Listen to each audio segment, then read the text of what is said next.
बिस्मिल्लाहिर्रहमानिर्रहीम। आज की बात में आज हम बात करेंगे। आज हम तीसरा और लास्ट सेशन कर रहे हैं। 2 दिनों से हम 2 सेशन कर रहे हैं। वो जापानीज़ नेशन पे है, कौम पे है।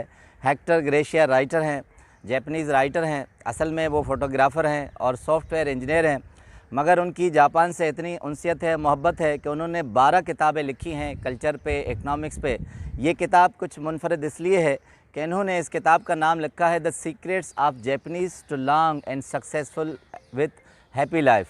यानी आप जापानीज़ की ज़िंदगी को देखें तो उन्होंने किस तरह सक्सेसफुल, लॉन्ग और हैप्पी लाइफ गुजारी है। वो कहते हैं कि जब सेकंड वर्ल्ड वॉर हुई तो सबसे ज़्यादा दुनिया में जो मुल्क इफ़ेक्ट हुआ वो जापान हुआ था। सिर्फ 40% असासे रह गए थे, 60% वो तकरीबन सारे ख़त्म हो गए थे।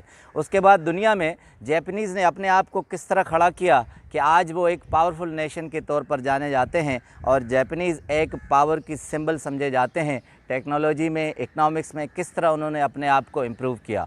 तो हेक्टर गार्शिया उनकी किताब है, उनसे हमने 10 लेसन थे। उन्होंने इकिगाई की एक टर्मिनोलॉजी की थी, वो हम दूसरे सेशन में कर चुके हैं।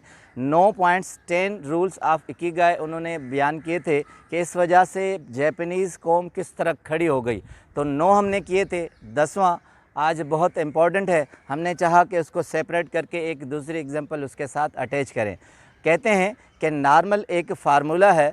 नॉर्मल इंग्लिश में फार्मूला कहा जाता है कि live in past, live in present, live in future. मगर कहते हैं जापानीज़ कौम ने इसको थोड़ा सा चेंज कर दिया।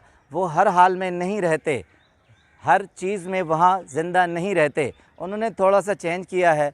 लिव इन पास्ट को उन्होंने किया है लर्न फ्रॉम पास्ट, यानी माजी से आप सीखें, माजी में मत रहें। उसके बाद कहते हैं लिव इन प्रेजेंट, प्रेजेंट में रहें, मगर लिव इन फ्यूचर नहीं होना चाहिए, क्योंकि फ्यूचर में रहना अपने आप को तबाह करना है। तो कहते हैं learn from past, live in present and future से आप सबक सीखें और प्लान फॉर फ्यूचर, यानी फ्यूचर के लिए प्लान करें। उसके लिए हम आते हैं अशफाक साहब के एंगल से, देखते हैं कि वो किस तरह कहते हैं हाल में किस तरह रहा जाता है, माजी से किस तरह किनारा कशी की जाती है और मुस्तकबिल के लिए प्लान किस तरह किया जाता है। अशफाक साहब कहते हैं कि आज मुझे श्राद्ध था।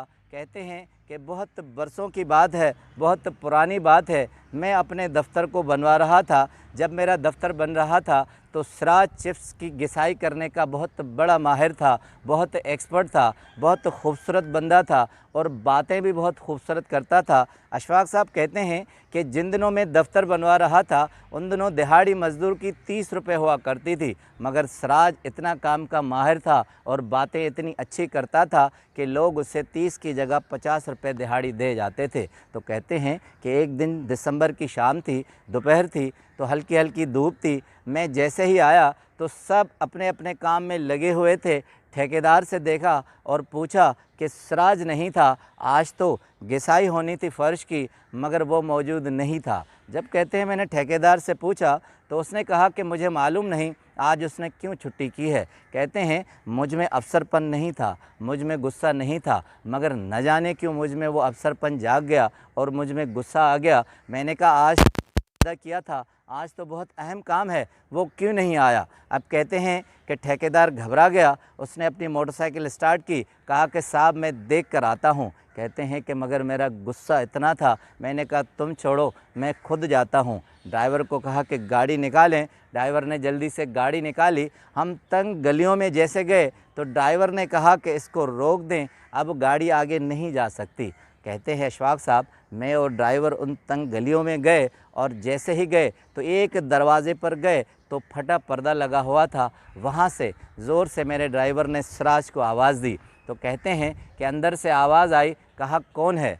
तो उन्होंने कहा कि आपके साहब अशफाक साहब आए हैं। तो कहते हैं सिराज ने छलांग लगाते हुए पर्दे को क्रॉस करते हुए आया और बहुत हैरान और परेशान हुआ। मुझे देखकर कहते हैं कि हैरान हुआ। कहा कि साहब आप, मैंने गुस्से से कहा कि क्यों नहीं आया आज तो तुम्हें अहम काम करना है, चलो मेरे साथ। तो कहते हैं सिराज ने कहा साहब 2 मिनट के लिए आप अंदर आ जाएं। मैंने कहा खाक, तुम्हारे घर को मैं देखता भी नहीं हूँ, चलो मेरे साथ जो तुमने वादा किया था। तो उन्होंने हाथ बांधे, कहा कि साहब 2 मिनट के लिए आएँ, आप चाय तो गरीब की पिएँ। तो तो अशफाक साहब कहते हैं मैंने उसे कहा कि मैं खाक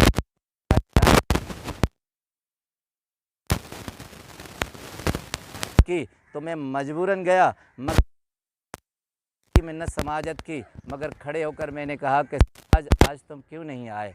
तो सिराज ने कहा साहब बात यह है कि कल शाम को जब मैं आया था तो मेरे कनस्तर में एक फूल लगा हुआ था, वो बड़ा हो गया था। तो मेरी बीवी ने कहा कि देखो सिराज, आज ये पूरा फूल नरगिस का फूल बन गया है। उसके बाद मेरी बच्चे की तरफ इशारा किया, मेरी बीवी ने कहा कि मुन्ना जो है वो रेंगता था, आज उसने चलना सीख लिया है। तो कहते हैं सिराज ने कहा कि सुबह मैंने ये इरादा किया कि ऐसी खूबसूरत सुबह है और ऐसी खूबसूरत दिसंबर की धूप है, मैं क्यों अपने दिन को ज़ाया करूं। सिर्फ 50 रुपये के एवज़ मुझे ऐसे 50 रुपये नहीं चाहिए, बच्चे के साथ गुजारूंगा। तो साहब मेरी बीवी चूल्हे के पास बैठ गई, मैं इस तरफ बैठ गया, तो बच्चा यहाँ से उठकर आता तो मैं उसे झप्पी लगाता, बच्चा इस तरफ से आता तो झप्पी लगाता। साहब आप बताइए कि मैं अपने 50 रुपये के एवज़ अपने दिन को किस तरह बेच सकता हूँ। तो आज नहीं आऊँगा,